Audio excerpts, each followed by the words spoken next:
Hello আমার প্রিয় বন্ধুগণ, আজকে কিন্তু ধামাল নিয়ে আসিনি। আজকে একটা অন্যরকম জিনিস। আজকে হলো আমাদের পবিত্র জায়গা, পবিত্র স্থান, যেটা হলো 108 শিব মন্দির নামে পরিচিত, যেটা কালনা, অম্বিকা কালনায় অবস্থিত। খুবই সুন্দর একটা জায়গা। 108, একবার চিন্তা করে দেখেন। এটা প্রদক্ষিণ করতে তো, প্রদক্ষিণ করলে তো নিজেকেই কেমন শুদ্ধ মনে হয়, জানি না শুদ্ধ হব কি না, কিন্তু নিজেকে অন্যরকম একটা তৃপ্তি আসে। দেখেন কি বিশাল আকার নিয়ে মন্দিরটা, কত বড় জায়গা নিয়ে। ঘুরে আসতে আসতে মোটামুটি 5 থেকে 7 মিনিট, 10 মিনিট লেগে যায়, 10-12 মিনিট লেগে যায় মিনিমাম। যদি আপনি দেখে দেখে যান, মোটামুটি 20 মিনিট, 25 মিনিট, 30 মিনিট লেগে যাবে। যদি আপনি দ্রুত হাঁটেন তাহলে আপনি মোটামুটি 12-13 মিনিট, 14 মিনিটে ফিরে যাবেন।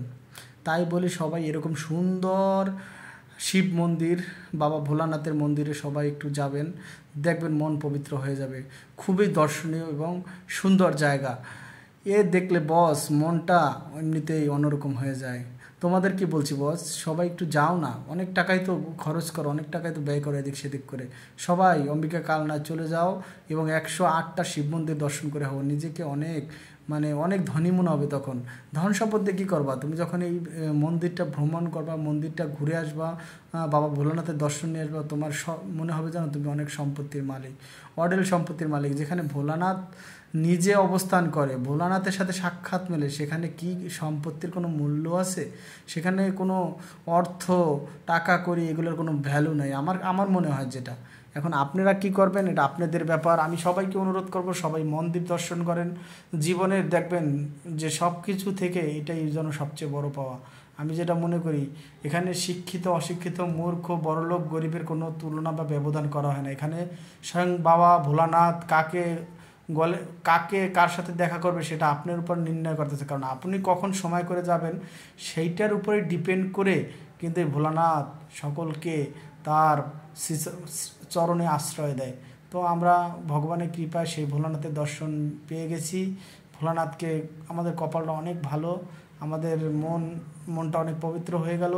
তাই সকলকে একবার বলি, জয় ভোলানাথ, জয় ভোলানাথ, জয় ভোলানাথ, জয় শিবশম্ভু, জয় শিবশম্ভু। দেখো গুলুমুলু মন্দিরে কীভাবে হাঁটছে, ঠিক আছে, টুক টুক টুক টুক করে। সামনে জামাইবাবু আছে, অর্জুন। অর্জুন সেই তার কারণে এখানে দেখা হলো, কারণ উনি দেখাইতে নিয়ে আসছে। কারণ আমরা জানি না এখানে ওনার ছেলে আছে, তারপর আবির সোনা আছে, সবাই আমরা আছি। আস্তে আস্তে করে যাচ্ছি। দেখেন এই যে মন্দিরের চারপাশটা, আমরা বাইরের সাইড, এটা হলো বাইরের সাইড।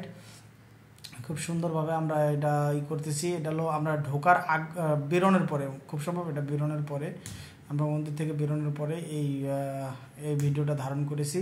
সবাই আসবেন অম্বিকা কালনা। দেখেন কত মানুষ আছে, কত মানুষ। আমরা একটু অন টাইমে আসছি, শেষের দিকে, তাই আমরা এইমাত্র ভাগনা গেল স্কুটি নিয়ে। সবাই চলে আসবেন। সকলকে জানাই নমস্কার, হরে কৃষ্ণ, প্রীতি, শুভেচ্ছা, ভালোবাসা। সবাই এরকম আরও যদি সুন্দর সুন্দর পবিত্র স্থানের দেখতে চান, অবশ্যই আমাদেরকে কমেন্ট বক্সে জানাবেন। আমরা সুন্দর সুন্দর এরকম দর্শনীয় স্থান আপনাকে তুলে দেবো। বেশি দূরে না, অম্বিকা কালনা, ঠিক আছে।